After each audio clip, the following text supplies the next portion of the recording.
दिन की विधायक दल की बैठक खत्म। सुनिए क्या कह रहे हैं Jairam Thakur crazy news India के साथ। कांग्रेस विधायकों की तरफ से कि हमारी प्राथमिकताओं को जो है वो तरजीह नहीं मिलती है, कई सालों से जो है प्राथमिकताएं नहीं लग रही हैं। देखिए, विधायक अपने अपने क्षेत्र की समस्याओं का जिक्र करते हैं और जो समस्याएं ऐसी हैं जिनका समाधान किया जा सकता है, उसके लिए सरकार इस बैठक में चर्चा करने के बाद निर्णय लेती है। और विधायक अपने क्षेत्र में उनकी प्राथमिकताएं क्या है उनको भी इंगित करते हैं। उसके लिए एक प्रोफार्मा है, प्रोफार्मा भर करके देते हैं।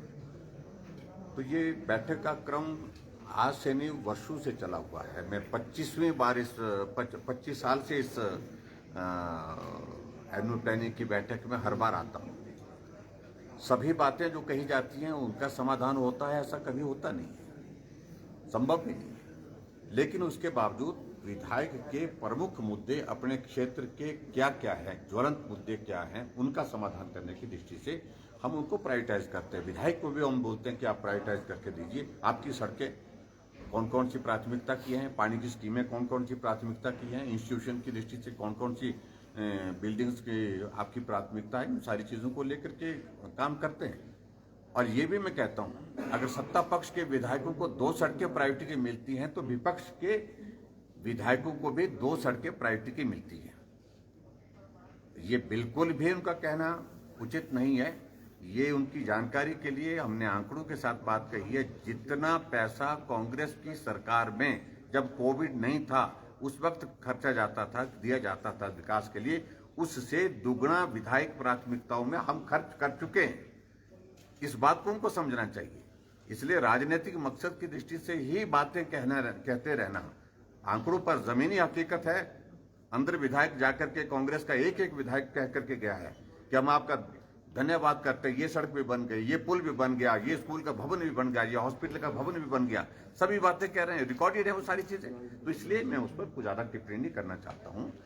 उन्होंने अपने विपक्ष की भूमिका निभाने के लिए रस्म अदा करनी है, वो कर रहे हैं, उनको करने दीजिए। लेकिन हम अपने हिमाचल प्रदेश के सर्वांगीण विकास के लिए काम कर रहे हैं और एक जैसा विकास कर रहे हैं। हर क्षेत्र में विकास हो रहा है।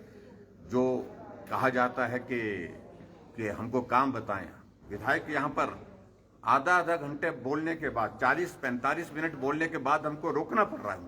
इतना सारे डेवलपमेंट के काम हुए हिमाचल प्रदेश में हर विधानसभा क्षेत्र में। अगर काम नहीं हुए होते तो विधायक 2 मिनट में अपनी बात कह करके काम ही नहीं हुए तो ऐसे में मुझे लगता है कि उचित नहीं है जिस तरह से वो बात कह रहे हैं। उनकी व्यवस्था है, मजबूरी है कि चुनावी वर्ष में हर बात का विरोध करना है, वो करें, हमें कोई आपत्ति नहीं है, लेकिन हम काम करेंगे। सर कोविड केसेस भी बढ़ रहे हैं, ओमिक्रॉन के केसेस विधायकों का, वो एनएसआई के जो छात्र, हाँ, उनने कहा, मैंने उस बारे में रिपोर्ट मांगी है।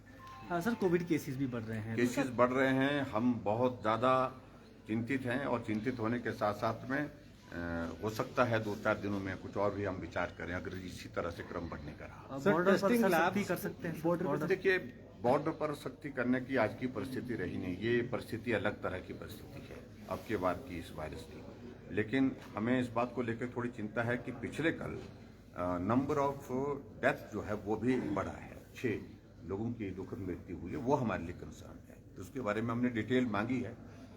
तो अगर इन बातों को ध्यान में रखेंगे तो आने वाले समय में एक्सपर्ट्स की भी कोई राय ली गई है सर? एक्सपर्ट्स की, हाँ, पॉजिटिविटी रेट बहुत ज्यादा, बहुत तेजी से पूरे देश में बढ़ रहा है, हर प्रदेश में बढ़ रहा है। कोई एक्सपर्ट्स की भी कोई राय ली गई है सर कि क्या कारण हो सकते हैं? देखिए, इस बारे में हिमाचल प्रदेश को कोई अलग से एनालिसिस करना है, अलग से रिसर्च करना है, ऐसी किसी की जरूरत नहीं है। पूरी दुनिया में एक जैसी परिस्थिति है, पूरे देश में और सभी प्रदेशों में।